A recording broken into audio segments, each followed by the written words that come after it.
left in this set, and it belongs to New Orleans if they need it. Privateers have led for most of this set and have led by as many as 6. The lead much more tenuous now. Serve to Alamo, could be a free ball. Whistle, that's a point for the Privateers. No. Or is it on McNees? They call the net violation on New Orleans.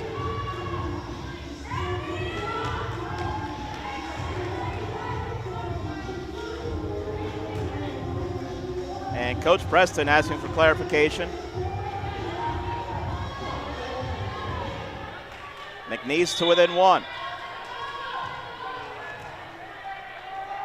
Barry sends it over, serve received in Mbaya. Now Eciroglu on the bump for Mayoni. That one dug out off the block touch, Fuller. Here's a set for Mills, and Denari Mills crushes that one for the kill, and McNees has climbed the ladder to get back on level terms. It's 18 all, timeout called by Coach Preston.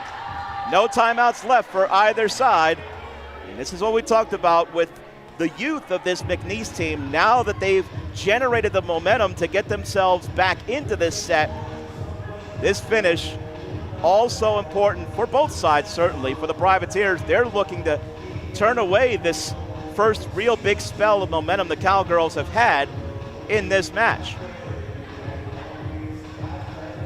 But McNees in a much better rhythm. They've upped their attack percentage for the set to .257. Certainly a lot better than where it was. Denari Mills has 7 kills and 6 digs thus far for the Cowgirls. Meanwhile, for the Privateers, Lauda Piva, 7 kills. Leader in digs is Peyton Cole. She's got 8. Defne Eciroglu, we just mentioned about the assist total for her. She's on 18 thus far today, the latter stages of set number 2.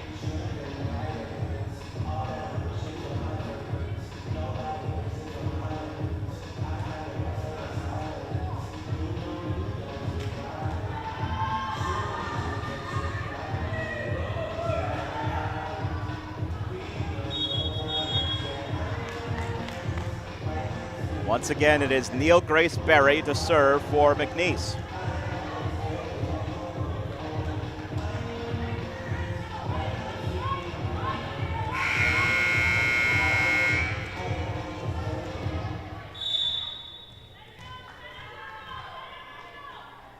Berry serves it into the net.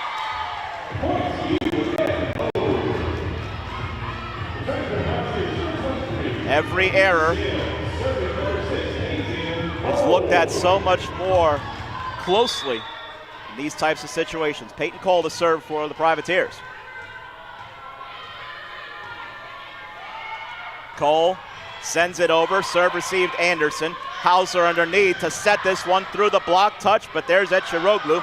Now Mayoni off the block touch, Hausler.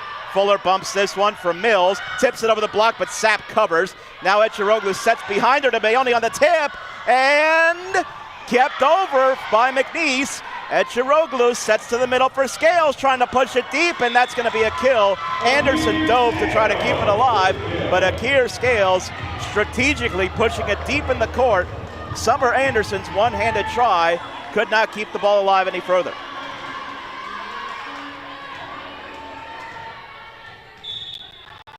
Privateers, for the moment, have turned McNees back, but the Cowgirls still certainly well within the throes of this one as Anderson's reception sets up for Mills, blocked but continued, and now hit back over by Mills, but there's Cole. Eciroglu leads Sapp, and that one punched once, twice back over. Now Eciroglu sets up Mayoni, that's blocked out of bounds, and it's a point for Mayoni and the Privateers. Alessandra Mayoni was able to get that one off the side of the block that time as she hits the outside hand of the outside blocker there, Mills. Cole to serve.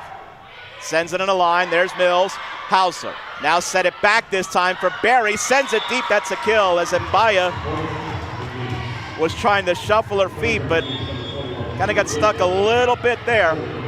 And a point for the Cowgirls.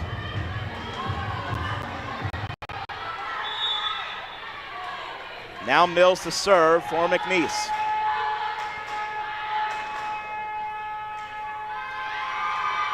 Denari sends it over to Sapp. This is a free ball. It's right back over. And elect to pass this time for Wilson, and that's a kill.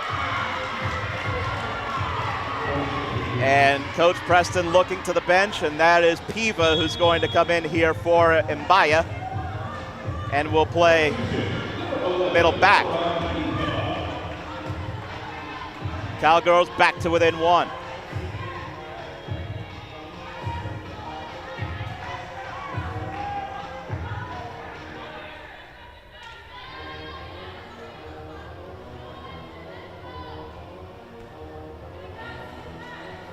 Now it looks like another check of the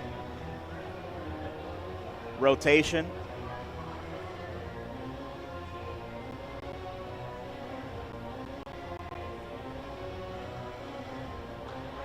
The sub was Mbaya out, Piva in. There you see Coach Karlov. Coach Karlov, who is in her 4th season at the helm of McNees, won 18 matches her first season, was an assistant at Texas A&M Corpus Christi prior, was part of that regular season championship team in 2021 and back-to-back tournament championship teams on the island as well. Played at Duke and was a 3-time all-conference member while with the Blue Devils.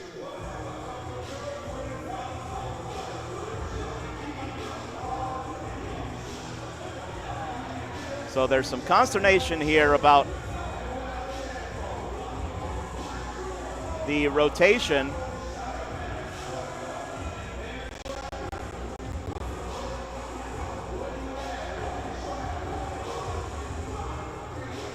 While we wait for that, a chance to remind you folks that the October schedule, pretty light on home matches. Privateers will be back 2 weeks from now, or a little less than 2 weeks from now.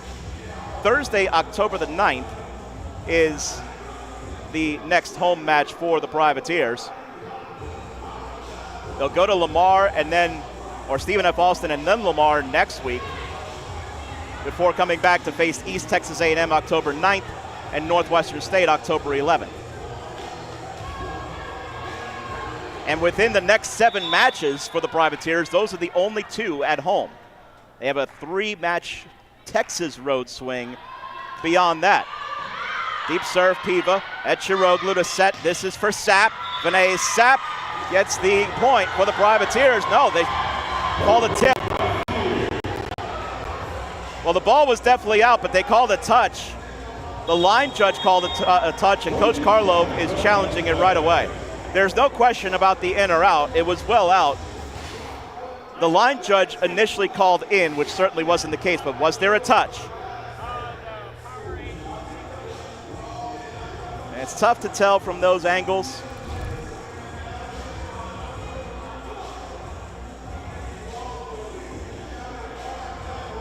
It's the inside blocker, if anybody, got a fingertip to it.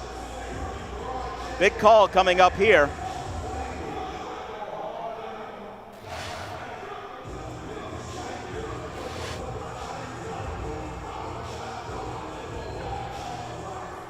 You're watching the inside blocker, if she gets a fingertip on it.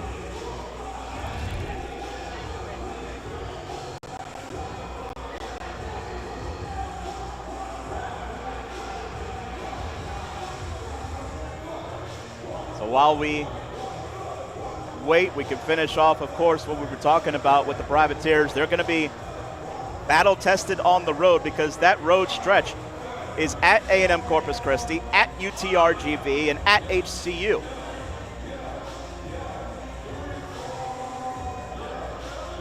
So that's what's ahead for the Privateers. So looking to gain all the momentum that they can in this early conference slate. Again, the challenge first initiated for either team here tonight. Today, I should say. It's night somewhere.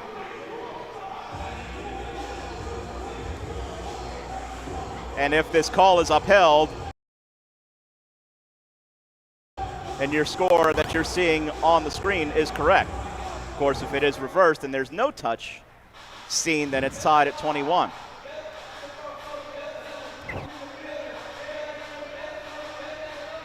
We mentioned the Privateers have led for most of this set. The last time McNees led was at 3-2 in this set.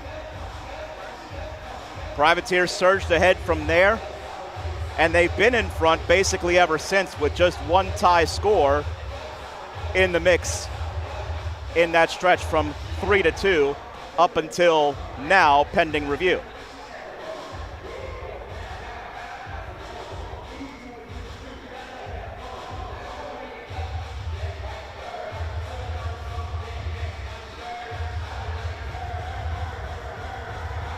Meanwhile, it looks like both benches are having a little bit of a dance-off.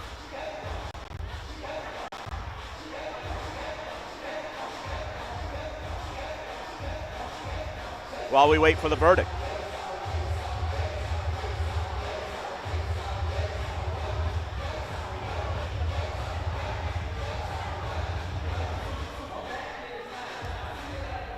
Privateers, who